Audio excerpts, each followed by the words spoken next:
A 95-pound pit bull that the entire neighborhood called a killer wouldn't stop breaking into a newborn baby's room every single night. What these parents discovered at 2:47 a.m. will completely shatter everything you thought you knew about the most misunderstood breed on Earth.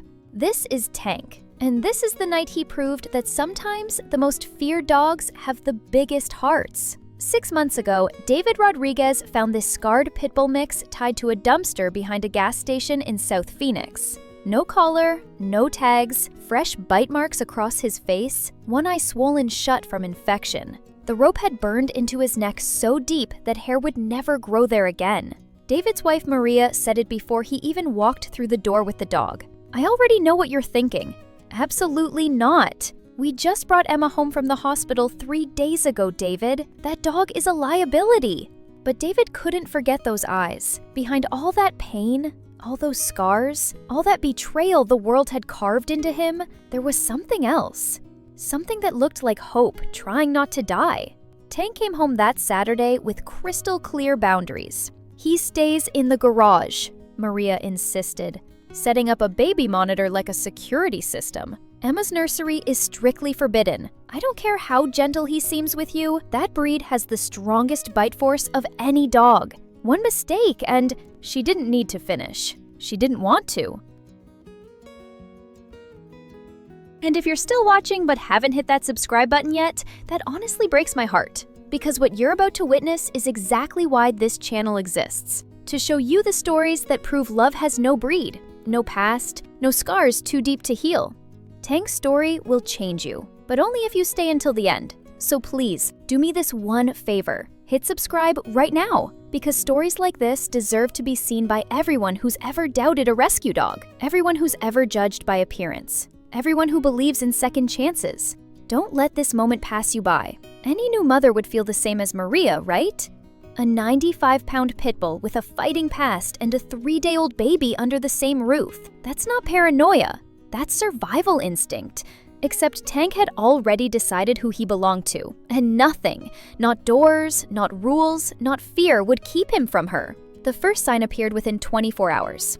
Maria woke up at 6 a.m. to find Tank sitting perfectly still outside the garage door, his massive blocky head pressed against the gap at the bottom, his damaged eye fixed on the staircase leading to Emma's room. "This is concerning," Maria told David over morning coffee, watching Tank through the doorway. "He's been there all night. He hasn't eaten, he hasn't moved, he just listens." But here's what Maria couldn't see from the kitchen.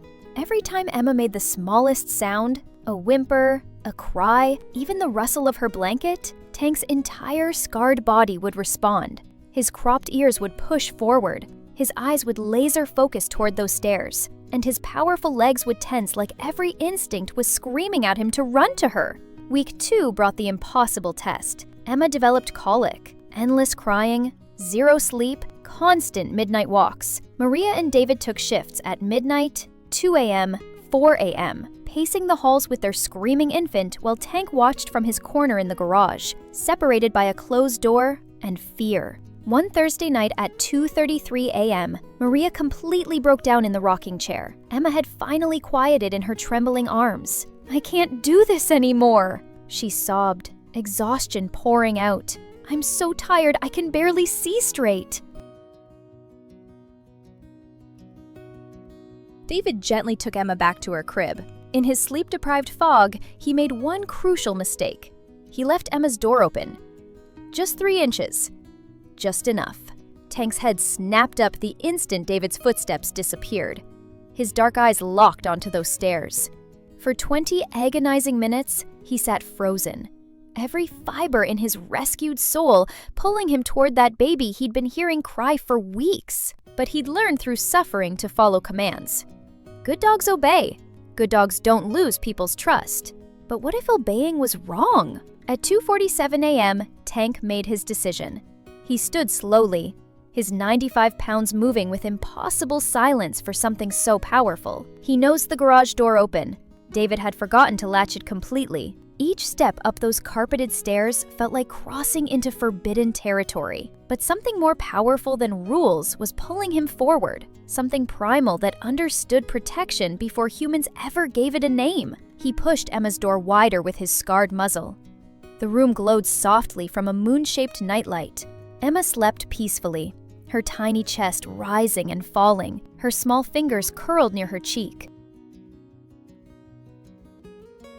Tank approached the crib slowly, his enormous head lowering to her level. And then he did something that would have horrified Maria if she'd witnessed it. He laid down right beside Emma's crib, his massive body creating a protective barrier between her and the world. Not touching her, not disturbing her, just existing there. The guardian nobody requested, the protector everyone feared. This became his sacred secret. Every single night after the house fell silent, Tank would slip through that door, climb those stairs, and assume his position, a 95-pound shadow standing watch over innocence. For 6 weeks, Tank kept his secret. 6 weeks of silent protection nobody knew about, until the night his disobedience became the only thing between Emma and something unthinkable. It was 2:51 a.m. on a Friday, when Tank heard something that made every muscle in his battle-scarred body coil tight. A window screen being cut.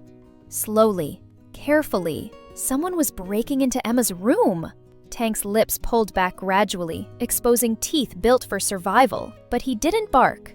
Not yet. Instead, he positioned his 95-pound frame directly between the window and Emma's crib, becoming a living shield. His eyes locked onto the dark shadow climbing through, and he released the deepest, most threatening growl from the bottom of his chest. The intruder froze completely. In the pale nightlight glow, he saw what Maria had been too terrified to see. Not a monster, but a guardian angel who had finally found his reason for living. The man saw those scars, that damaged eye, that powerful frame built for fighting. This dog had survived hell, and he would protect this baby with that same ferocious will to live. The intruder scrambled backward, his flashlight clattering to the floor, tumbling out the window like his life depended on it. Because it absolutely did. Tank's growl intensified until finally, woof! One massive bark that shook the entire house like thunder. Maria and David crashed through Emma's door. Tank stood guard over their daughter's crib, shaking with protective adrenaline. Emma was crying, but she was completely safe. Maria collapsed to her knees, tears flooding. "You've been protecting her this whole time. Oh my God, I'm so sorry I didn't trust you." Tank's tail wagged once. Just once. David called 911. Police discovered a known predator targeting homes with newborns through unlocked windows.